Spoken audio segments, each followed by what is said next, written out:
말씀해 주셨듯이 굉장히 조금 부담스럽고 곤혹스럽습니다. 시청자분들이 지금 보실 때는 잘 못 느끼시겠지만 지금 이 대표와의 거리가 굉장히 가깝습니다. 그 와중에 이렇게 반박을 하게 돼서 굉장히 곤혹스럽고요. 말씀드리겠습니다. 솔직히 말해서 상식적으로 납득하지 않고 형편없는 행보를 보였던 정치인들이 지금까지 공천을 받아왔던 것이 사실입니다. 공직 후보자 자격 시험, 그런 의미에서 굉장히 통쾌한 행보일 수 있습니다. 인정합니다. 도입한다면 내년 지방선거에서 국민의힘이 승리하는 데 굉장히 큰 도움이 될 겁니다. 동의합니다. 그렇지만 그럼에도 제가 이 주제에 반대하는 이유는 사실 당위적 문제에 있습니다. 정치라는 것은 우리 사회의 의사결정이기 때문에 사회 구성원이라면 모두가 참여할 수 있어야 된다 이렇게 생각을 합니다. 가난한 사람, 부유한 사람, 많이 배운 사람, 그렇지 못한 사람 모두가 참여할 수 있어야 정의롭다. 그렇기 때문에 참여의 기회 자체를 배제하는 자격, 이런 방식에는 동의할 수 없다 이렇게 말씀을 드립니다. 하나 여쭙겠는데요. 지금 한국 정치의 신뢰도를 어느 정도로 평가하고 계십니까? 굉장히 낮은 수준이죠. OECD 국가 다른 나라들과 비교했을 때도 가장 최하인 걸로 알고 그럼 있습니다. 자격 시험 필요하지 않습니까? 자, 그러면 선출직이라는 건요. 자, 반장 선거 혹시 반장 해보셨나요? 많이 했습니다. 많이 하셨어요. 저는 초등학교 때 한번 반장만 해본 했어요. 기억밖에 없는데 선출직이라는 건 반장 선거랑 비슷하다고 생각을 해요. 반장 선거 출마 자격으로 과연 수학 몇 점, 영어 몇 점 이렇게 허들을 정해놓고 출마를 하게끔 하는 게 정의로운가? 납득이 가세요? 반장은 혹시 매달 선거하는 건 알고 계시죠? 근데 그 임기까지는 그 임기가 보장되지 않습니까? 매달 선거를 하는데 다음 선거로 심판하는 겁니다. 그게 바로 민주정이고요. 100% 동의를 합니다. 근데 그거는 공천 심사 과정에서 좀 더 꼼꼼히 해야 되는 겁니다. 문제가 지금 우리가 가지고 있는 문제가요. 혈연, 지연, 학연 이런 인맥 공천, 자기 편이라면 그냥 무지성 공천 주는 줄세우기 공천 이런 것이 문제지.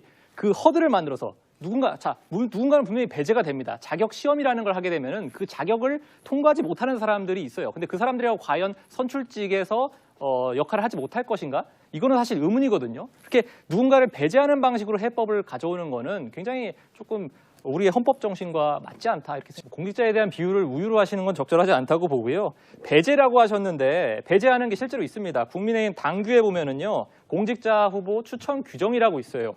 4장 14조에 보면은 부적격 기준을 정확하게 명시하고 있는데 명시 기준을 불러드릴게요. 살인, 강도, 뇌물, 성범죄와 같은 중대범죄를 저지른 사람만 배제를 합니다.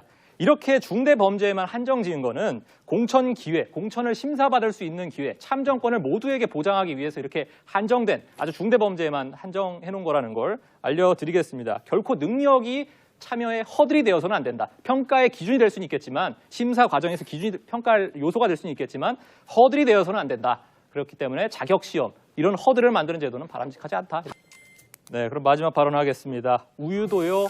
오래되면 치즈가 됩니다. 치즈도 충분히 쓸만한 것이고요. 공부 못한다고 반장 선거 입구 컷하는 일은 없어야 된다. 이렇게 말씀드립니다. 네, 시작하기 앞서서 제가 아까 말실수를 했는데요.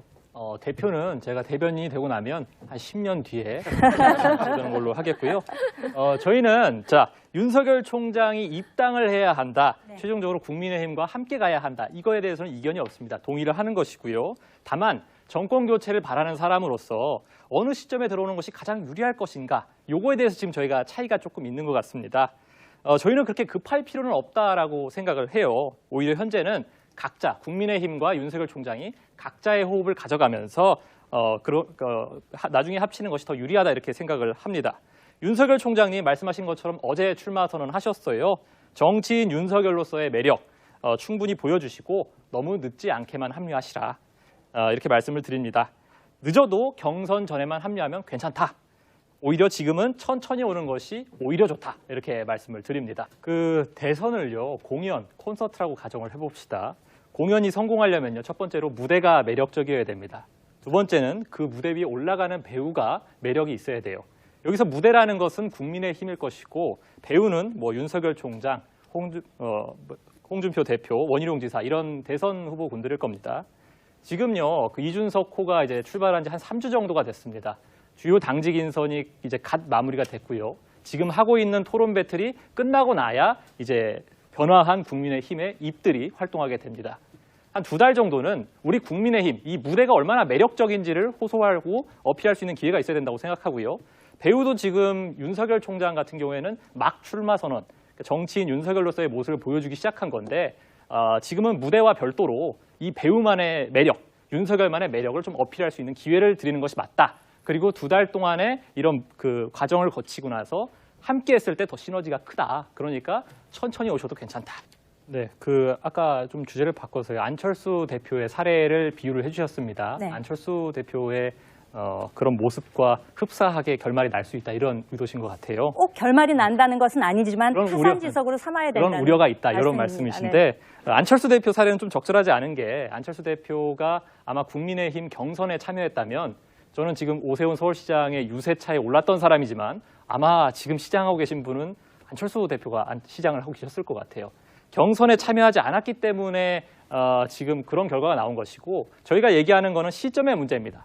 국민의힘 경선에 들어와야 된다라는 거는 동의를 하는 거고 그렇지 않은 경우에 말씀하신 안철수 대표의 사례가 나올 수도 있다고 생각을 해요. 안철수 대표와의 그 단일화 과정에서 이렇게 잡음이 많이 나왔던 거는 단일화였기 때문이에요. 근데 경선의 과정에 들어와서 당 내부에서 이렇게 경쟁을 하게 된다면은 충분히 갈등이 조정 가능한 것이고 그거는 이제 9월 초에 이제 경선 스타트하기 전에만 들어오시면 된다. 그 안에는 말씀드렸듯이 서로 간의 매력을 좀 뽐내는 시간을 가지는 게 유리하다. 이렇게 말씀드립니다. 구독, 좋아요, 구독, 좋아요, 구독, 좋아요.